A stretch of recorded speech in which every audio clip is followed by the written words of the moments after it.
Sir আমরা লাইভে আছি। আসসালামু আলাইকুম। এক্সক্লুসিভ এডুকেশন এর পক্ষ থেকে সবাইকে স্বাগতম জানাচ্ছি। আমি ডক্টর ফারহাদ অলি। আপনারা জানেন যে 50তম বিসিএস এর সার্কুলার দিয়েছেন। তো জানুয়ারি মাসের 30 তারিখে প্রিলিমিনারি পরীক্ষা অনুষ্ঠিত হবে। আমাদের হাতে আর খুব বেশি সময় নেই। তো এই সংক্ষিপ্ত সময়কে কিভাবে কাজে লাগিয়ে আমরা সবচেয়ে ভালো আউটপুট নিয়ে আসতে পারি সেই বিষয়ে দিক নির্দেশনা দেওয়ার জন্য আমরা একাধিক সেশন অ্যারেঞ্জ করতে যাচ্ছি এক্সক্লুসিভ এডুকেশন এর পক্ষ থেকে। আজকে আমরা আলোচনা করব মানসিক দক্ষতা নিয়ে। আপনারা জানেন যে প্রিলিমিনারি পরীক্ষায় গণিত এবং মানসিক দক্ষতা থেকে টোটাল 35 নাম্বার থাকবে। গণিত থেকে এবার 20 নাম্বার রাখা হয়েছে, আর মানসিক দক্ষতা থেকে থাকছে 15 নাম্বার। সেক্ষেত্রে একটু আপনাদেরকে বলতে চাই যে গণিত এবং মানসিক দক্ষতা এই দুটা টপিক কিন্তু আমাদেরকে রেগুলার প্র্যাকটিস করতে হবে। অন্যান্য টপিকের সাথে এই দুটা টপিকের পার্থক্য হচ্ছে আমরা যদি রেগুলার প্র্যাকটিস করি তাহলে এগুলা থেকে 30+ স্কোর করা খুবই সম্ভব। 35 এর মধ্যে 30+ স্কোর করা খুবই সম্ভব। স্পেশালি মানসিক দক্ষতার 15 নাম্বার, আপনি সায়েন্সের ব্যাকগ্রাউন্ডের হন বা না হন, গণিতে ভালো হন বা না হন, এটা খুব বেশি কিছু আসে যায় না। অল্প একটু প্র্যাকটিস করলেই কিন্তু মানসিক দক্ষতার এই 15 নাম্বারের মধ্যে 12+ স্কোর করা খুবই সম্ভব এবং এটা করা উচিত।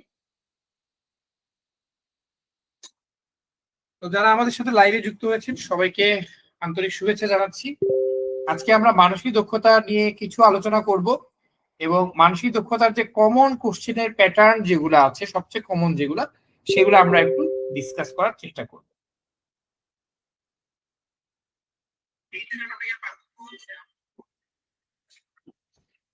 আপনারা যারা আমাদের সাথে যুক্ত হয়েছেন তারা যদি আমাদের আজকে ক্লাসের পিডিএফ পেতে চান, আপনার মেইল অ্যাড্রেসটি আমাদের কমেন্ট বক্সে জানিয়ে দিতে পারেন, তাহলে আজকে ক্লাসের পিডিএফটা আমরা আপনাদেরকে জানিয়ে পাঠিয়ে দিব। আমি আবারও বলছি, মানসিক দক্ষতা 50তম বিসিএস এর জন্য বা জেনারেল বিসিএস এর জন্য মানসিক দক্ষতার যে 15 নাম্বার থাকে সেখান থেকে 12 বা তার থেকে উপরে স্কোর করা খুবই সম্ভব। 15-র মধ্যে 15 স্কোর করা সম্ভব। একটা দুইটা থাকে একটু ক্রিটিক্যাল বা একটু ঝামেলার, মোটামুটি 13-14টা একই রকম প্যাটার্নের বা কম্পারেটিভলি ইজি প্যাটার্নের প্রশ্ন হয়ে থাকে। হ্যাঁ, আজকে আমরা সেগুলাই দেখার চেষ্টা করব। আমি আবারও বলবো, রেগুলার প্র্যাকটিস। মানসিক দক্ষতার ক্ষেত্রে কিছু শর্টকাট টেকনিক আছে, সেই টেকনিকগুলো জানতে হবে, রেগুলার প্র্যাকটিস করতে হবে। আপনার একটা খাতা থাকবে গণিতের জন্য আলাদা, মানসিক দক্ষতার জন্য আলাদা একটা খাতা থাকবে। ওই খাতাতে যত প্যাটার্নের মানসিক দক্ষতা বা যত প্যাটার্নের গাণিতিক সমস্যা আছে সেগুলো আপনি একটু লিখে রাখবেন, প্যাটার্নগুলো লিখে রাখবেন, যাতে পরীক্ষার আগে খুব ইজিলি রিভিশন দেওয়া আমাদের পক্ষে সম্ভব হয়। আমি কিছুক্ষণের মধ্যে শুরু করতে যাচ্ছি।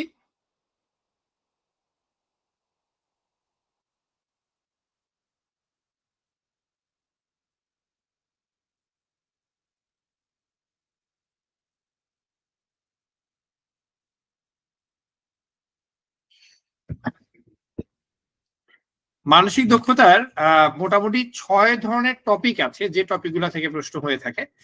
ভাষাগত যৌক্তিক বিচার, সমস্যা ও সমাধান, বানান ও ভাষা।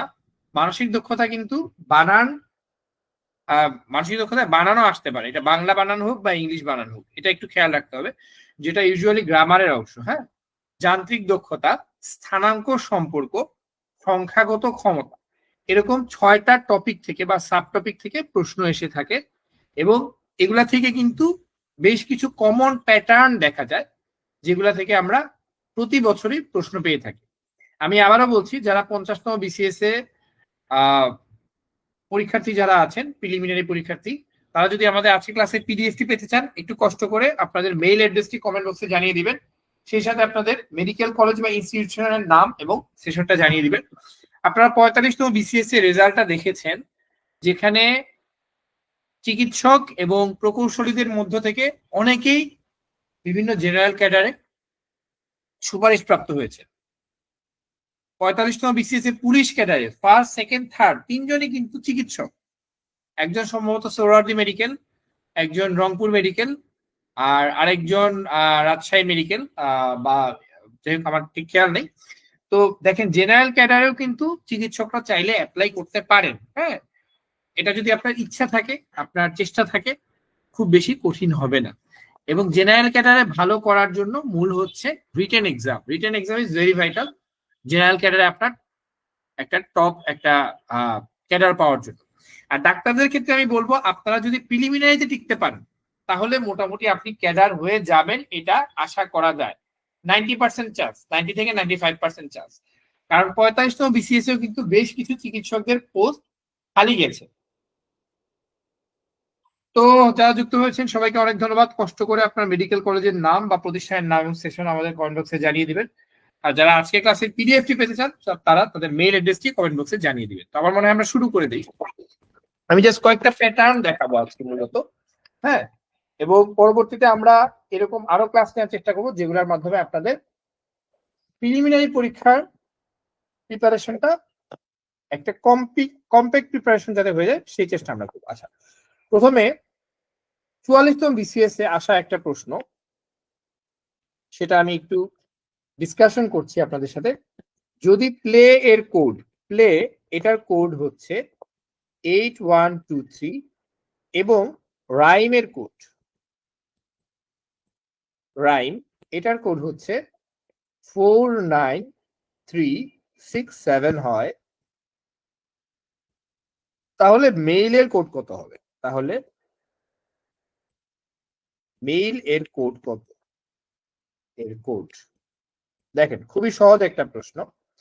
এই ধরনের প্রশ্নগুলো আপনাদের পারা উচিত বা আশা করি আপনারা পরীক্ষায় পারবেন। তাহলে দেখেন আমাদের প্রথমেই যেহেতু আমাদের সময় কম, এই প্রশ্ন আপনি পারবেন। আপনি 3 মিনিট 4 মিনিট সময় নিলে এই প্রশ্ন পারবেন, কারো কারো 1 মিনিটে হবে, বাট চেষ্টা করতে হবে 30 সেকেন্ডের মধ্যে এই প্রশ্ন এরকম প্রশ্নের সমাধান করে ফেলা। হ্যাঁ, এই জন্যই হচ্ছে টেকনিকটা ইম্পর্টেন্ট। দেখেন আমার এখানে 4টা লেটারের কোড দরকার, MALE। তাহলে এখানে আমার আগের যে ক্লু গুলা দেয়া আছে সেখান থেকে আমরা এই 4টা লেটারের কোড গুলো আমি জেনে নেওয়ার চেষ্টা করি। তাহলে আমার প্রথমে আছে এম, এখানে এম এর সাথে সম্পর্কিত কত নাম্বার সংখ্যা? 6। 6টা তাহলে আমার এম এর সাথে সম্পর্কিত হবে, তাহলে এখানে আমি নিচে 6 বসিয়ে দিলাম। এরপরে আছে এ, এর সাথে কত সম্পর্কিত হওয়ার কথা? এ এখানে 3 নাম্বার লেটার, তাহলে এখানে 3 নাম্বার সংখ্যা হচ্ছে 2, তাহলে এরপরে 2। এল, এলটা এখানে কোথায় আছে? প্লে এর সাথে এল আছে, এল এর সাথে সম্পর্কিত কত নাম্বার সংখ্যা? 1, তাহলে এখানে 1। আর সবশেষে ই এর সাথে সম্পর্কিত রাইমের ই, এখানে আছে 7। তাহলে অ্যান্সার হবে, অ্যান্সার হচ্ছে 6217। এটা হচ্ছে আমার অ্যান্সার। ঠিক আছে, তাহলে আমার বাকি সংখ্যাগুলা লেখা লাগলো না এবং আমি মোটামুটি 30 থেকে 40 সেকেন্ডের মধ্যে আমি এটা অ্যান্সার করতে পারবো। আচ্ছা, এখন আরেকটা প্রশ্ন আমরা একটু দেখি, যেটা আপনার একটু সময় লাগতে পারে, যেটা কিছু কিছু প্রশ্নে কিন্তু একটু সময় বেশি লাগে। এটা আমাদেরকে একটু খেয়াল রাখতে হবে। যখনই আমরা মানসিক দক্ষতা এবং গণিত এই দুটা সলভ করব, অন্যান্য গুলাতে অন্যান্য সাবজেক্টের ক্ষেত্রে বেশিরভাগই আমাদের মেমোরাইজ টাইপের থাকে, সেক্ষেত্রে আমাদের সময় কিন্তু ফিক্সড, তাই না? মোটামুটি আমি দেখলে 10 সেকেন্ডের মধ্যে 15 সেকেন্ডের মধ্যে উত্তর করে ফেলতে পারবো। হয়তো মনে করতে অনেক সময় লাগতে পারে বা মেমোরিজ দিয়ে মনে রাখলে একটু সময় লাগতে পারে। তবে গণিত এবং মানসিক দক্ষতার ক্ষেত্রে প্রতিটা প্রশ্ন 30 সেকেন্ড থেকে 1 মিনিট, কোনো কোনো ক্ষেত্রে তার থেকেও বেশি সময় রাখতে পারে। একটা প্রশ্ন ছিল এরকম, যেটা 47 বিসিএস এসেছে, MFNPO অর্থ হচ্ছে লেমন, এটা হচ্ছে কি লেমন, তাহলে NBOHP দুঃখিত ইকুয়াল টু 1। তাহলে এটা এই ধরনের ক্ষেত্রে আমাদেরকে অবশ্যই ইংলিশ অ্যালফাবেটের লেটার গুলো যেগুলো আছে এগুলো আমার সিরিয়ালি জানতে হবে। এছাড়া কিছু কিছু প্রশ্নের জন্য বাংলাও একদম ক থেকে শুরু করে চন্দ্রবিন্দু পর্যন্ত আমার জানতে হবে। ইংলিশের ক্ষেত্রে তাহলে আমার 26টা লেটার আমি খুব দ্রুত লেখার প্র্যাকটিস করতে হবে। হ্যাঁ, ABCD EFG HIJK LMNOP QRST UV WXYZ, এই 26টা লেটার আমাকে খুব দ্রুত লেখার চেষ্টা করতে হবে। এখন আমার দেখতে হবে যে প্রথম যেটা আমাকে ক্লু দেয়া হয়েছে সেখান থেকে আমি দুইটা সম্পর্ক বের করতে পারি কিনা। এম এফ এন পি ও, তাহলে এম এর সাথে এল এর কোনো সম্পর্ক আছে কিনা, এফ এর সাথে পরেরটা ই এর কোনো সম্পর্ক আছে কিনা, এন এর সাথে এম এর কোনো সম্পর্ক আছে কিনা। তাহলে দেখি আমি প্রথমে এম, তাহলে এম এর সাথে এল এর সম্পর্কটা কি, এম এর আগের লেটার হচ্ছে এল। পরেরটা দেখি এফ এর সাথে ই এর সম্পর্ক কি, এফ এর আগের লেটার হচ্ছে ই। আবার এম এর সাথে এরপর হচ্ছে এন, এন এর সাথে এই এম এর সম্পর্কটা কি, এন এর আগের লেটার হচ্ছে এম। তার মানে প্রত্যেকটা ক্ষেত্রে এখানে দেখা যাচ্ছে লেমন দিয়ে আমি M M F N P O দিয়ে যদি আমি লেমন বুঝাই, তার মানে হচ্ছে বেসিক্যালি আমি প্রত্যেকটা লেটার দিয়ে তার আগের লেটারটাকে ইন্ডিকেট করেছি। তাহলে এন বি ও এইচ এগুলোর ক্ষেত্রেও এন এর আগের লেটার, বি এর আগের লেটার, ও এর আগের লেটার, এইচ এর আগের লেটার, পি এর আগের লেটার, তাহলে আগে জাস্ট একটা আগের লেটার আমি খুঁজে বের করবো, তাহলে খুব দ্রুতই আমি খুঁজে বের করতে পারবো। তাহলে এখানে এন এর আগের লেটার কি, এম। হ্যাঁ, তাহলে এম, এরপর হচ্ছে বি, বি এর আগের লেটার কি, এ, এ, এরপরে হচ্ছে ও, ও এর আগের লেটার কি, এন, এন। অ্যান্সারে কিন্তু ম্যাঙ্গো দেয়া, অ্যান্সারে ম্যাঙ্গো অপশনটা আছে। তাহলে যখনই আমি এম এ এন এই তিনটা লেটার মিলিয়ে ফেলবো, তার মানে আমার অ্যান্সার হয়ে যাবে ম্যাঙ্গো। যেমন এইচ এর আগের লেটার হচ্ছে জি, পি এর আগের লেটার হচ্ছে ও, তাহলে ম্যাঙ্গো। এইভাবে একটু যখন আমি অ্যান্সার গুলা অপশন গুলো আমার কাছে আছে, তাহলে আমি সরাসরি পুরো অঙ্কটা না করে অপশন গুলা দেখে আমি বের করতে পারবো মোটামুটি। তাহলে এরকম প্যাটার্নের অঙ্ক বা এরকম প্যাটার্নের মানসিক দক্ষতা আমাদের অবশ্যই অবশ্যই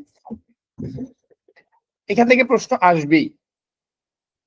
36তম বিসিএস এ একটা প্রশ্ন এসেছিল, পনি তো বে উ, এই এলোমেলো বর্ণগুলো দিয়ে আমি যদি কোনো অর্থপূর্ণ শব্দ তৈরি করি, অর্থপূর্ণ শব্দ,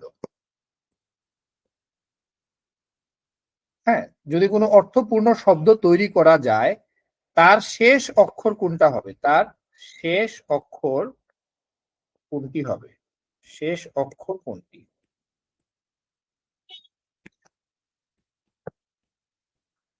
আপনারা একটু উত্তর করার চেষ্টা করেন তো।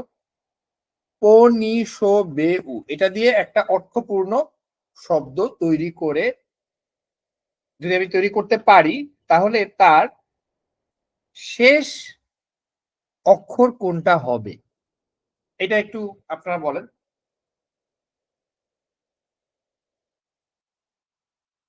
দেখুন, আমাদেরকে একটু খেয়াল রাখতে হবে যে ভাষাগত যৌক্তিক বিচার, হ্যাঁ, এই ভাষাগত যৌক্তিক বিচারে কিন্তু আমাদের বিভিন্ন প্যাটার্নের প্রশ্ন আসতে পারে এবং আমাদেরকে চেষ্টা করতে হবে প্রত্যেকটা প্যাটার্নের অন্তত একটা করে এক্সাম্পল প্র্যাকটিস করে যাওয়া, যাতে আমি পরীক্ষার হলে ওইখান থেকে কোরিলেট করে অ্যান্সার করতে পারি।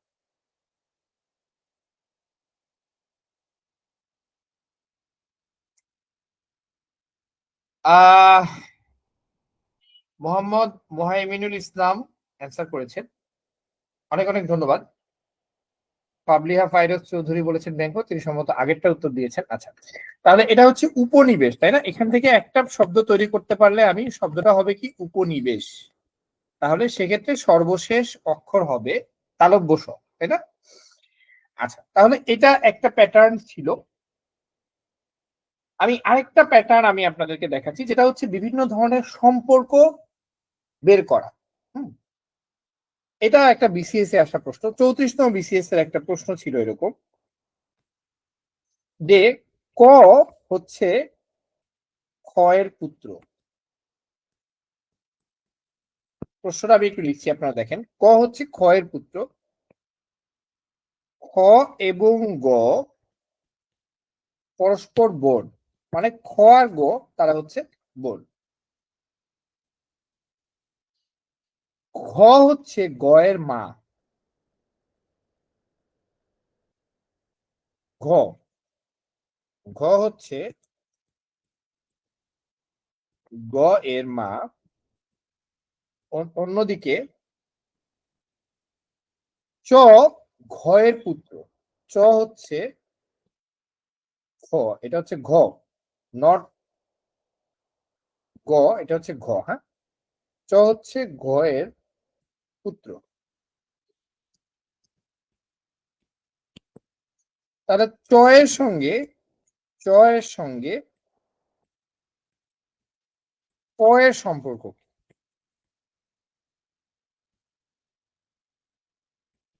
আচ্ছা, এখন এই ধরনের প্রশ্নের ক্ষেত্রে আমরা যখন উত্তর বের করতে যাই তখন জাস্ট আপনারা খেয়াল করবেন জেনারেশনটা একই রোতে রাখার চেষ্টা করবেন। দেখেন ক ক্ষয়ের পুত্র, তাহলে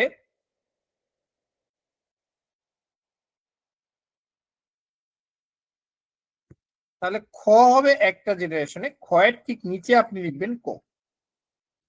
তাহলে ক ক্ষয়ের পুত্র, খ কিন্তু পুরুষ না মহিলা এটা কিন্তু এখনো বলে নাই।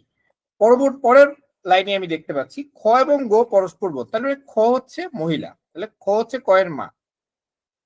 তাহলে খ এবং গ এটা হচ্ছে বোন, ক হচ্ছে পুত্র, তাই না? আচ্ছা, চ আবার ঘয়ের ঘ হচ্ছে গ এর মা, তাহলে গ এর মা হচ্ছে ঘ, তাহলে উনি ঘ চলে যাবে এক সিঁড়ি উপরে, ঘ। হ্যাঁ, ঘ হচ্ছে গ এর মা, ঘ হচ্ছে মা, তাহলে গয়ের গয়ের মা যদি হয় ঘ, তাহলে অবশ্যই ক্ষয়েরও মা হবে ঘ। আচ্ছা, চ আবার ঘয়ের পুত্র, তাহলে সে আবার চলে যাবে এক সিঁড়ি নিচে, এটা হচ্ছে ঘয়ের পুত্র। তাহলে বোঝাই যাচ্ছে খ গ চ তারা যেহেতু একই লাইনে পড়েছে, মানে একই রোতে পড়েছে, তাহলে এরা হবে ভাই বোন। তাহলে চ হচ্ছে গয়ের ভাই, তাহলে তাহলে গয়ের ভাই যদি হয় চ, তাহলে ক্ষয়েরও ভাই, তারপরে খ গ চ এরা হচ্ছে ভাই বোন, ভাই বোন, ঠিক আছে। তাহলে ক এর সাথে চ এর সম্পর্ক কি হবে? মামা, তাই না? কারণ খ হচ্ছে ক এর মামা, তাহলে ক এর সাথে চ এর সম্পর্ক হচ্ছে মামা ভাগ্নে। হ্যাঁ, সরি, মামা ভাগ্নে সম্পর্ক। চ হচ্ছে মামা যেহেতু আগের জেনারেশন, আর ক হচ্ছে ভাগ্নে যেহেতু পরের জেনারেশন। হ্যাঁ, মহিবুল ইসলাম বলেছেন মামা ভাগ্নে, রাইট। মানে মূল কথা হচ্ছে এখানে জাস্ট এই জিনিসটাই আমাদেরকে খেয়াল রাখতে হবে, আমরা একই জেনারেশনের, মানে একই জেনারেশনের যারা আছে তাদেরকে আমরা একই রোতে রাখবো, তাহলে আমাদের জন্য খুবই ইজি হয়ে যাবে। হ্যাঁ, আমি আবারও এটা দেখাচ্ছি, দেখেন ক ক্ষয়ের পুত্র, তাহলে ক কে আমি রাখলাম উপরে যেহেতু ক হচ্ছে মা, খ হচ্ছে নিচে, তাহলে খ, তাহলে খ হচ্ছে পুত্র, তাহলে ক হচ্ছে মা, ক আর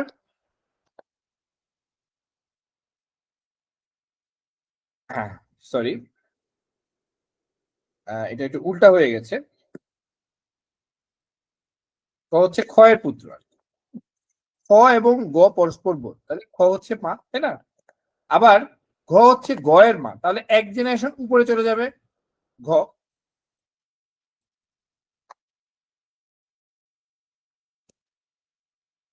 তাহলে ঘ তিনি চলে যাবেন এক জেনারেশন উপরে। হ্যাঁ, তিনি হচ্ছে গ এর মা, তাহলে গ এর মা হইলে খ এরও মা হবে। আচ্ছা, আবার চ হচ্ছে গ এর পুত্র, তাহলে এই খ গ এবং চ একই জেনারেশনে আসবেন, তাহলে চ হচ্ছে খ এবং গ এর ভাই। তাহলে মায়ের ভাইকে আমরা কি বলে জানি? মামা, তাহলে চ হচ্ছে ক এর মামা। আচ্ছা, এটা আমরা একটু খেয়াল রাখবো। তাহলে আমার মনে হয় যে এগুলা খুব কঠিন হবে না যদি আমরা একটু প্র্যাকটিস করি।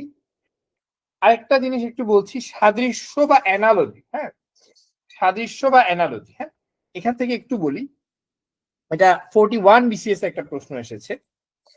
প্রশ্ন ছিল এরকম, ঘড়ির সাথে কাঁটার যে সম্পর্ক, দুঃখিত, ঘড়ির সাথে কাঁটার যে সম্পর্ক, হ্যাঁ, ঠিক একই সম্পর্ক থার্মোমিটারের সাথে কাঠ সেই একই রকম সম্পর্ক হবে। থার্মোমিটার, হ্যাঁ, থার্মোমিটারের সাথে কার একই রকম সম্পর্ক হবে? ঘড়ির সাথে কাটার যে সম্পর্ক, অপশন ছিল, অপশন এ ছিল ফারেনহাইট, অপশন বি ছিল তাপমাত্রা, অপশন সি ছিল চিকিৎসা, অপশন ডি ছিল পারদ। উত্তর কোনটা হবে দেখি আপনারা কি বলেন। দুঃখিত।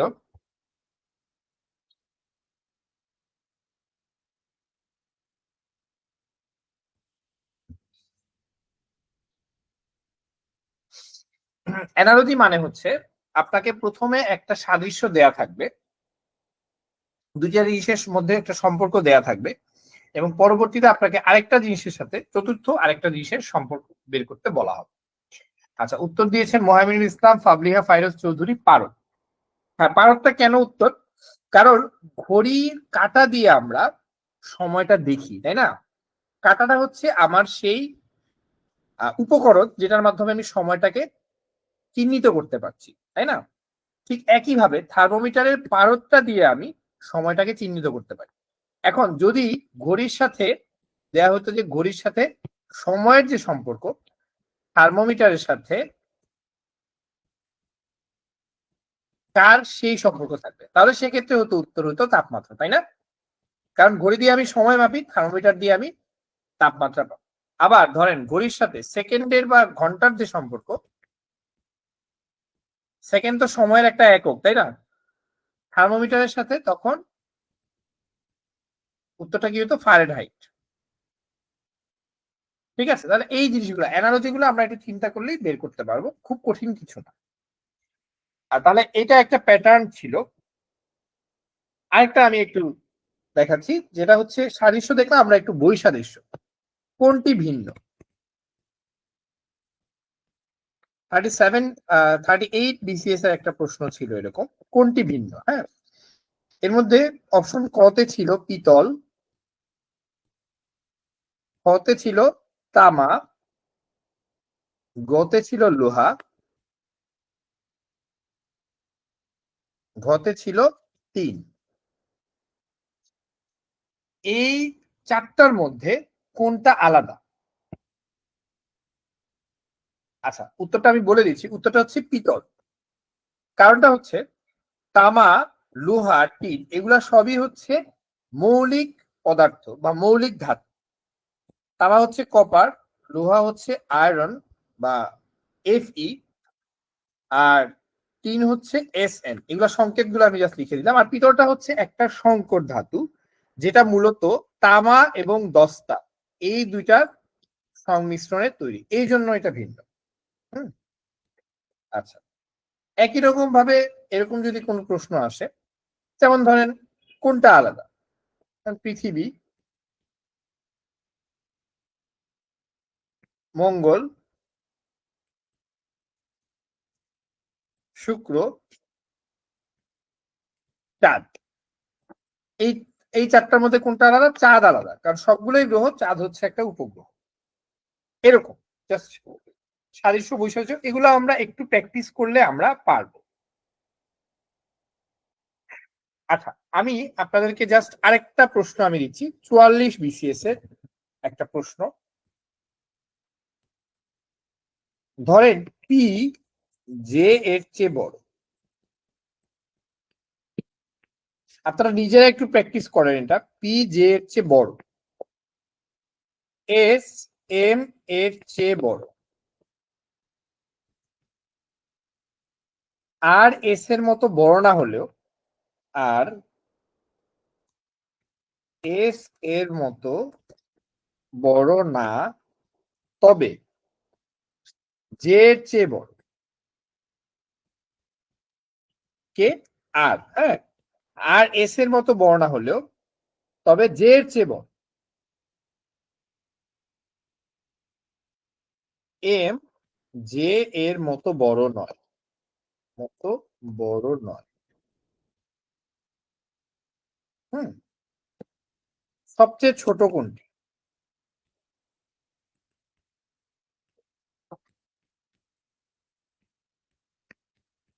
আচ্ছা, এটা একটু উত্তর দেওয়ার চেষ্টা কর। হ্যাঁ, আমি আবারও বলি, দেখেন পি জে এর চেয়ে বড়, এস এম এর চেয়ে বড়, আর এস এর মতো বড় না, তবে জে এর চেয়ে বড়।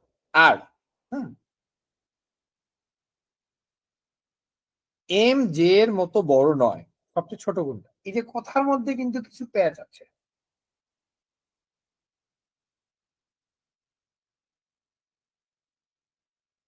সবচেয়ে ছোট কোনটা?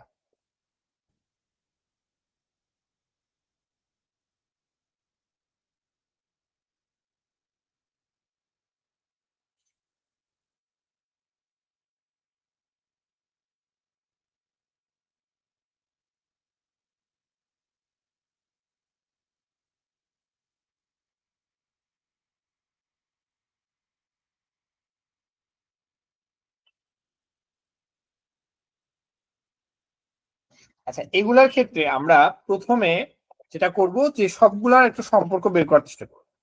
P is greater than J, ঠিক আছে, এটা তো শিওর। এস এম এর চেয়ে বড়, তাহলে S is greater than M. আর এস এর মতো বড় না, হ্যাঁ, তাহলে ধরে নেওয়া যায় S is greater than R. তবে জে এর চেয়ে বড়, তাহলে R is greater than J. M J এর মতো বড় নয়, তাহলে ধরে নেওয়া যায় J is greater than M. তাহলে এখানে যদি আমরা একটা সিরিয়াল করার চেষ্টা করি, তাহলে দেখেন,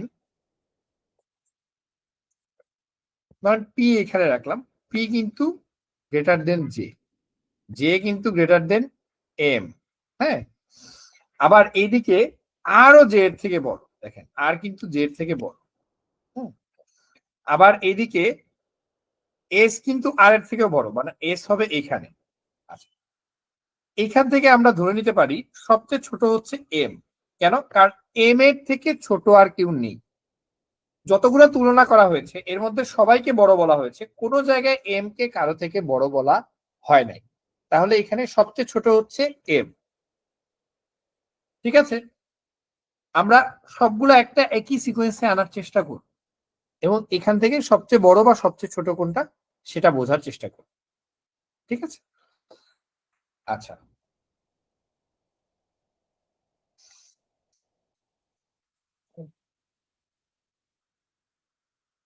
আমি আর কিছু কিছু জিনিস একটু দেখাচ্ছি আপনাদেরকে। একটা জিনিস মনে রাখতে হবে, এখানে কিছু ম্যাথমেটিক্যাল জিনিসও আসে। এরকম প্রশ্নে, মানসিক দক্ষতার প্রশ্নে কিছু ম্যাথমেটিক্যাল জিনিসও আছে।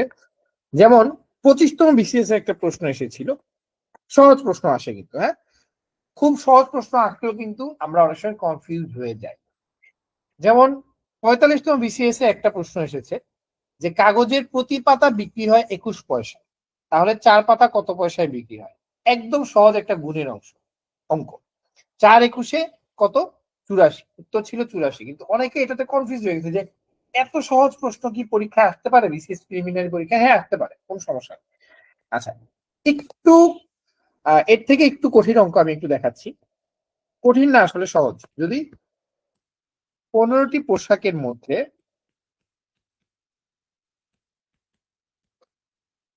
পোশাকের মধ্যে 40% শার্ট হয়, তাহলে কতটি, এই 15টি পোশাকের মধ্যে কতটি শার্ট নয়? কতটি পার্সেন্ট কিন্তু চায় নাই, কতটি?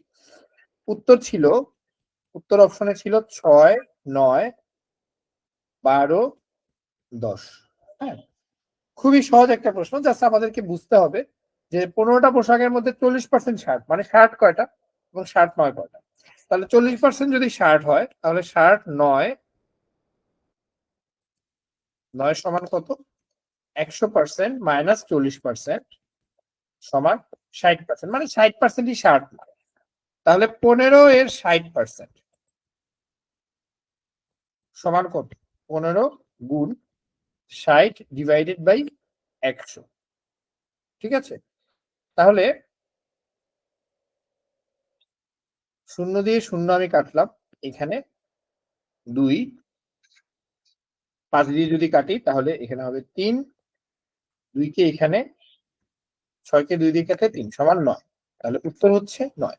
15 এর 60% হচ্ছে 9 এবং 15 এর 40% হচ্ছে 6।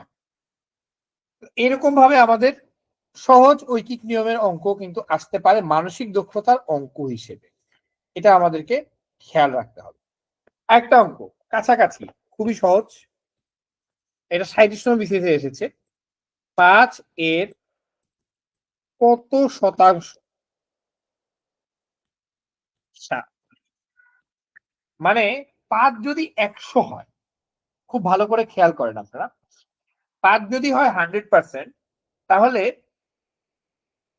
7 কত পার্সেন্ট হবে? আচ্ছা, তাহলে 5 এর কত শতাংশ 7? তাহলে 5 যদি হয় 100%, তাহলে 1 কত হবে? হ্যাঁ, ধরেন আপনার বাবার 5 বিঘা জমি আছে, এর মধ্যে আপনি যদি 1 বিঘা পান, আপনারা ধরেন 5জন ভাই বোন আছেন, 1 বিঘা যদি আপনি পান, তাহলে কত পার্সেন্ট পাচ্ছেন আপনি? 100% ডিভাইডেড বাই 5 সমান কত? 20%। 20% পাচ্ছেন। 5 বিঘা জমির মধ্যে আপনি 1 বিঘা পেলেন, তার মানে আপনি 20% পাচ্ছেন। এখন 7 যদি কেউ পায়, যদিও 100%-এর উপরে প্র্যাকটিক্যালি সম্ভব না, ভ্যাটের ক্ষেত্রে সম্ভব, ভ্যাট বা অন্যান্য ক্ষেত্রে। আচ্ছা, তাহলে এই 20 কে আপনি 7 দিয়ে গুণ দেন, সমান 140%। ঠিক আছে, একইভাবে 5 এর কত শতাংশ? 200%। সরি, দুই দুই কোন সংখ্যাটা 5 এর 200%? 10। এখন যদি বলা হয় যে 5 এর কত শতাংশ? 8, তাহলে কি হবে? এখানে 20 কে আপনি 8 দিয়ে গুণ দিবেন, মানে 107, 107%। আচ্ছা, আশা করি আপনারা বুঝতে পেরেছেন। আসলে এই ধরনের অঙ্ক অনেক সময় পরীক্ষায় আসে। হুম, আমি জাস্ট আরেকটা উদাহরণ দিচ্ছি, খুব বেশি সময় নিব না। সঠিক বানান কোনটি? দেখি আপনারা এটা পারেন কিনা। সঠিক বানান কোনটি? বানান কিন্তু প্রচুর প্র্যাকটিস করতে হবে আমাদের, এবং বানান প্র্যাকটিসের নিয়মগুলো আমি সময় পেলে কোনো একটা ক্লাসে বলে দিব। বানান প্র্যাকটিসের কিছু নিয়ম আছে, সেগুলো আমি আপনাদেরকে বলে দিব। ধরেন এই প্রশ্নটা এসেছিল 44তম বিসিএস পরীক্ষায়। হ্যাঁ, এটা হচ্ছে প্রণয়ন বানানটা কিরকম?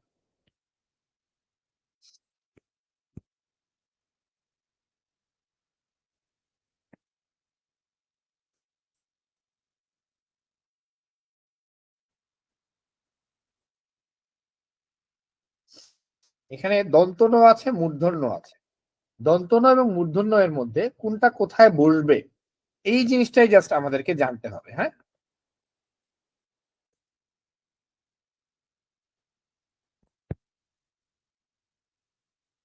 আশা করি বুঝতে পেরেছেন।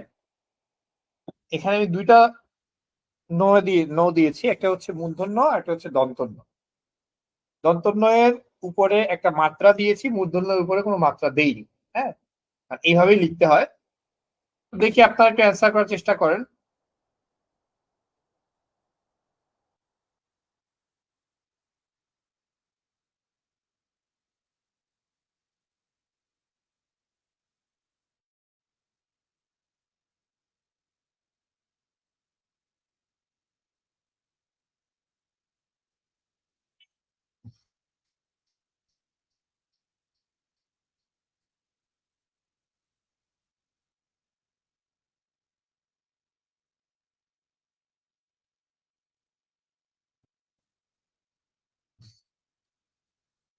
আচ্ছা, আমি বলে দিচ্ছি, এটা আপনাদেরকে একটু খেয়াল রাখতে হবে, এবং আমি আপনাদেরকে বানানের উপর সম্ভব হলে আমি আপনাদের একটা ক্লাস নিব। এখানে সঠিক উত্তরটা হচ্ছে হ্যাঁ, মোহাইমিনুল ইসলাম সঠিক উত্তর দিয়েছে। এর উত্তর হবে গ। প্র মূর্ধন্য, মূর্ধন্য আগে হবে, প্র মূর্ধন্য, তারপরে অন্তস্থ অ, তারপরে দন্তন্য। হ্যাঁ, আচ্ছা, তাহলে সঠিক উত্তরটা হচ্ছে গ, মানে মূর্ধন্যটা আগে হবে। হ্যাঁ, আচ্ছা, অনেক ক্ষেত্রে আমরা বানান নিয়ে কনফিউশনে পড়ি। বানানের জিনিসগুলো আমাদেরকে কিন্তু খুব ভালোভাবে প্র্যাকটিস করতে হবে। হ্যাঁ, এরপরে চলে আসি যান্ত্রিক দক্ষতা থেকে। খুব কমনলি একটা প্রশ্ন আসে, সেটা হচ্ছে ভারসাম্যের অঙ্ক। ভারসাম্যের অঙ্কের ক্ষেত্রে এরকম একটা লিভার দেয়া থাকে। লিভারের এক পাশে ওজন দেয়া থাকে এবং দূরত্ব দেয়া থাকে, আরেক পাশে শুধুমাত্র দূরত্ব দেয়া থাকে। ধরেন এখানে আছে 9 কেজি আর ডিস্টেন্সটা হচ্ছে 4 মিটার। এখানে ডিস্টেন্সটা হচ্ছে 6 মিটার, ওয়েটটা কত হবে? মনে রাখবেন এরকম ক্ষেত্রে দুই পাশে দূরত্ব এবং ভরের গুণফলটা সমান থাকবে। দূরত্ব এবং ভরের যে গুণফলটা উভয় পাশে, সেন্টার যে আছে সেন্টারের উভয় পাশে দূরত্ব এবং ভরের গুণফলটা সমান হবে। তাহলে আমি ধরে নেই এখানে এক্স হচ্ছে আমার ভর, তাহলে x into 6 equal two 4 into 9। ঠিক আছে, যত দূরে রাখবেন তত আপনাকে ভর,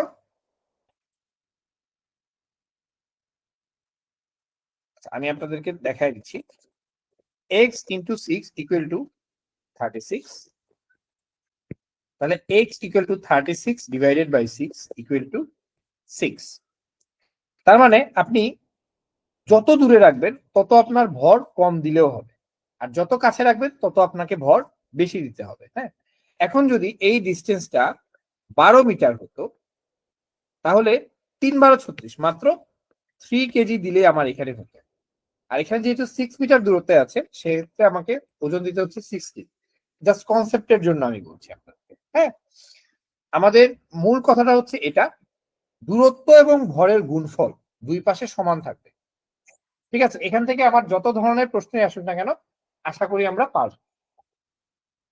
আচ্ছা, এরপরে আমি আপনাদেরকে আরেক ধরনের অঙ্ক আমি আপনাদেরকে একটু জাস্ট একটু প্র্যাকটিস করার জন্য আপনাদেরকে আমি বলছি। ধরেন মিস্টার এক্স, তিনি সকালবেলা বের হলেন, হাঁটতে বের হলেন। প্রথমে তিনি উত্তর দিকে তিনি 10 মাইল হাঁটলেন। হেঁটে তারপর তিনি ডান দিকে ঘুরে 5 মাইল হাঁটলেন।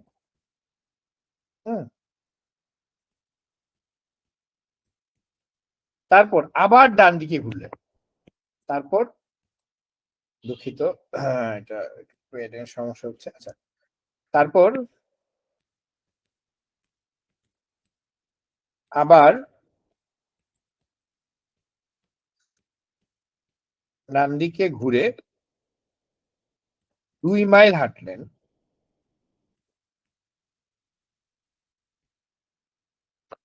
2 মাইল হাঁটলেন। হ্যাঁ, এখন তিনি কোন দিকে হাঁটছেন? এখন তিনি কোন দিকে হাঁটছেন?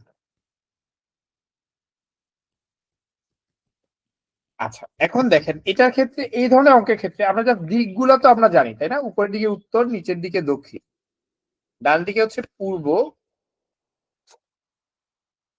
আর বাম দিকে হচ্ছে পশ্চিম। আমরা তো সবাই ম্যাপের এই বেসিক জিনিসটা জানি তাই না? তাহলে সকালবেলা তিনি উত্তর দিকে 10 মাইল হেঁটেছেন। সকালবেলা তার দিকটা ছিল উত্তর দিকে। হ্যাঁ, এই যে আমি দিকটা দিয়ে দিলাম। এখন উত্তর দিকে 10 মাইল হাঁটার পরে তিনি আবার কোন দিকে ঘুরে গেলেন? ডান দিকে ঘুরে গেলেন। ডান দিকে ঘুরে তিনি 5 মাইল হাঁটলেন। তাহলে এখানে 10, এখানে 5। এরপরে আবার তিনি আবার ডান দিকে ঘুরে গেলেন। হ্যাঁ, আবার এরপরে তিনি ডান দিকে ঘুরে গেলেন। তাহলে উত্তর, আমি আমি আবার একটু বলছি, দেখেন ভালো করে খেয়াল করেন। প্রথমে তিনি উত্তর দিকে হেঁটেছিলেন, তারপরে তিনি ডান দিকে ঘুরে গেলেন। ডান দিকে ঘুরলে কোন দিকটা হলো? পূর্ব। হ্যাঁ, পূর্ব দিকে তিনি 5 মাইল হাঁটলেন। এরপরে তিনি আবার ডান দিকে ঘুরে গেলেন। এখানে তিনি আবার 2 মাইল হাঁটলেন। তাহলে এখন তিনি কোন দিকে হাঁটছেন?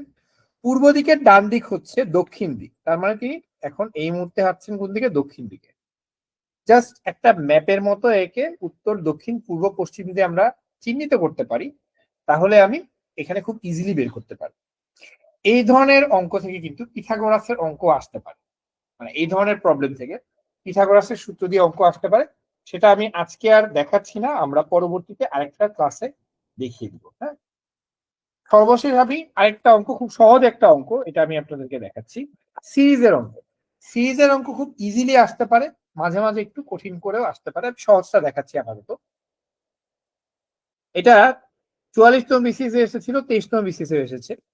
এটা হচ্ছে ফিবোনাক্কি সিরিজ, 1 2 3 5 8 13 21 34। 34-এর পরের সংখ্যা কত? পরের সংখ্যা কত?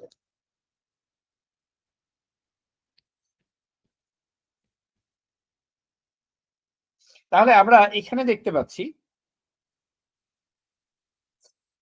দেখেন 1 এবং 2 এর যোগফল হচ্ছে 3, 2 এবং 3 এর যোগফল হচ্ছে 5, 3 এবং 5 এর যোগফল হচ্ছে 8। মানে প্রত্যেকটা সংখ্যা তার আগের দুইটা সংখ্যার যোগফল, তাই না? তাহলে 5 এবং 8 এর যোগফল 13, 13 13 এবং 8 এর যোগফল 21, 21 এবং 13 এর যোগফল 34। তাহলে সর্বশেষ সংখ্যাটা কি হবে? 21 এবং 34 এর যোগফল কত? 55। তাহলে উত্তর হবে 55। ঠিক আছে, আজকে একটু সময় খুব বেশিক্ষণ নাই, আমি আজকে এখানেই শেষ করছি। আপনাদেরকে আমি মোটামুটি 12-13টা উদাহরণ দেখালাম। এরকম ভাবে অসংখ্য উদাহরণ আছে, মোটামুটি 24 থেকে 25টা প্যাটার্ন আছে। আমি চেষ্টা করব পরবর্তীতে আরেকটা সেশন নেওয়ার জন্য, যেখানে ত্রিভুজের সংখ্যা, কিছু কমপ্লিকেটেড সিরিজ এবং যান্ত্রিক দক্ষতার কিছু অঙ্ক, যেমন হচ্ছে হাতলের অঙ্কগুলো আছে, কিছু গিয়ারের অঙ্ক আছে, এগুলো একটু দেখানোর জন্য। তাহলে আপনাদের মোটামুটি মানসিক দক্ষতাটা কমপ্লিট হয়ে যাবে। আমি আবারও বলছি, গণিত এবং মানসিক দক্ষতার ক্ষেত্রে আপনাদের স্ট্র্যাটেজি হবে প্রতিদিন অন্তত 1 ঘন্টা থেকে 2 ঘন্টা এগুলো প্র্যাকটিস করা। কারণ আপনি এগুলো প্র্যাকটিস না করলে ভুলে যাবেন। গণিতের ক্ষেত্রেও বলি, যেহেতু এবার গণিতের নাম্বার বাড়ানো হয়েছে 20 নাম্বার, যারা গণিতে ভালো তারা এই 20-এর মধ্যে 18 19 ইজিলি স্কোর করতে পারবে, কারণ খুব কঠিন অঙ্ক সাধারণত আসে না। একটা দুইটা অঙ্ক থাকতে পারে একটু কঠিন, কিন্তু বেশিরভাগ অঙ্কই কিন্তু মোটামুটি 2 থেকে 4 লাইনের মধ্যে করা যায়, এরকম অঙ্ক কিন্তু আসে। যদিও বিসিএস রিটেন পরীক্ষায় একটু কঠিন অঙ্ক আসে, কিন্তু প্রিলিমিনারিতে যথেষ্ট ইজি অঙ্ক আসে।